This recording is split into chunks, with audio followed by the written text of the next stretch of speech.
Hello everyone, Shinto Bean here playing some more Warhammer Combat Cards Campaign Mode. Here at the Campaign of the Week Priority Threat, where we are playing as servants of the Emperor against Tyranids. The classic human versus alien struggle.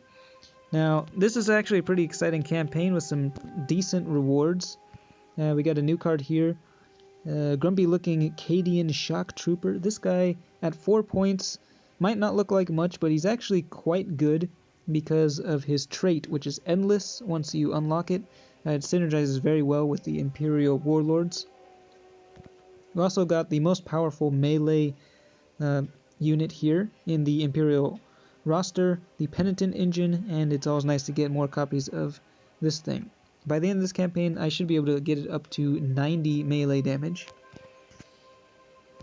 And you get bonus points for including infantry in your deck, so for the first 20 or so battles, I had an all-infantry squad, but I swapped out 2 of them for some heavy hitters here, like the Dune Crawler, very powerful at level 7, as well as Junith Eruita, decently cost-effective card. And I got Commissar Yarrick as the Warlord, and with Yarrick I like to make sure that all of the units I include are able to buff either ranged or melee with their ready. So I think that is what works best with Yarrick. And it's actually worked very well with me so far. I've only lost 1 battle, and it was against level 27 in the campaign. Now the Tervagon is kind of a unique warlord because it can spawn unlimited numbers of Termagants, which you can actually farm to get bonus points toward your missions. So we're up against Gosar, who I think is one of the weaker warlords, and he's only at level 4. Surprising, because we're up against a level 27 AI. So we'll see what happens. This guy, the first guy deployed, is Sergeant Stonetooth Harker, one of the few berserkers. He's pretty powerful, especially when poisoned. We do have the initiative, so we get to go first. We'll just put down Vindicare Assassin there. And they have a Neurothrope. Wow, level 6. That's a whole lot of psychic damage. We'll just put down our Rogue Trader opposite that. And okay, they got a Kellermorph. I'd like to see what level that is. Level 4, so yeah, only level 4, but 48 damage is a whole lot of damage. Yeah, not exactly the best opener here.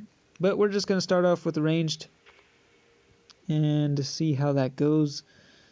I'm assuming they'll go Psychic. Usually whenever they deploy any Psychers, they just go for the Psychic option, which means they do get to charge up a very powerful melee as well as ranged attack. So I probably should take out that Neurothrope as fast as possible. I think once the Rogue Trader goes down, hopefully I'll be able to deploy my Dune Crawler to finish it off. I did take out the Lictor and Kellermorph there though. And that's a really big card there. Level 2 Outflank activating, and they also have a Sanctus with poison. We'll see what level it is after they do this attack here. Oh, they went for the melee. Interesting. And yeah, my ranged has now been debuffed, but it's now getting buffed again. Whenever I lose a unit, of course, my Warlord's ability activates. So yeah, Commissar Yarrick. It allows one of my other deployed cards to ready twice. Alright, let's see, Sergeant Harker, not really at a whole lot of damage. This is not very ideal here, but we just have a slightly buffed ranged attack, and it's not enough to kill anything. But we're just going to go ranged. The strategy with this deck is just to go ranged for the first part of the battle, and then hopefully towards the end of the battle we'll have a really powerful melee attack charged up, which we can use to finish off the Warlord. But this Tyrannocyte has a whole lot of health, and actually pretty decent damage, so that's going to be an issue. Alright, let's see, I think we'll put down... Yeah, we'll put down this guy here. I don't really want to get Junith poisoned by the Sanctus, and they are going ranged. They're doing all kinds of stuff this battle. Yeah, usually the AI just goes psychic, since I have no psychers in this deck, but yeah, pretty unpredictable battle so far. They still have 3 bodyguards left. My melee just got charged there. And another psyker. Got Orthan Trist. Some Gene Stealers here. Let's see here. This thing has only melee, but 59 damage.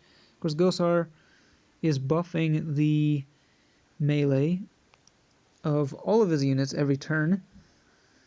And so, yeah, we're just going to keep going ranged and see what happens. They are going for the psychic option and debuffing my melee. That is unfortunate. I really need to take out that Tyrannocyte. Problem is, it's not really going anywhere for a little while until I can deploy, or until one of my units dies and it can buff my ranged. Alright, where do I want to deploy this thing? I think we'll just put it off to the left here. I don't know if I can take out Orthan Trist, but wow, that is the exact amount of damage I needed. Perfect. Okay, this is really good. The enemy warlord will be forced to deploy along with their last bodyguard. Interested to see what it is. Haven't really seen a whole lot of really big units, but that is a huge one there. The Hive Crone, it looks like a very powerful one. And Gosar has Inspiring Presence, buffing all of the attacks of his units. They are going melee. Wow, that Hive Crone, I've never seen a Hive Crone deal that much melee damage. 124. That was insane. I need to see what level this thing is. Level 7. Yeah. At level 7, the thing does a surprising amount of melee in addition to its range damage. So we only have 2 cards left, but I think we're actually pretty good.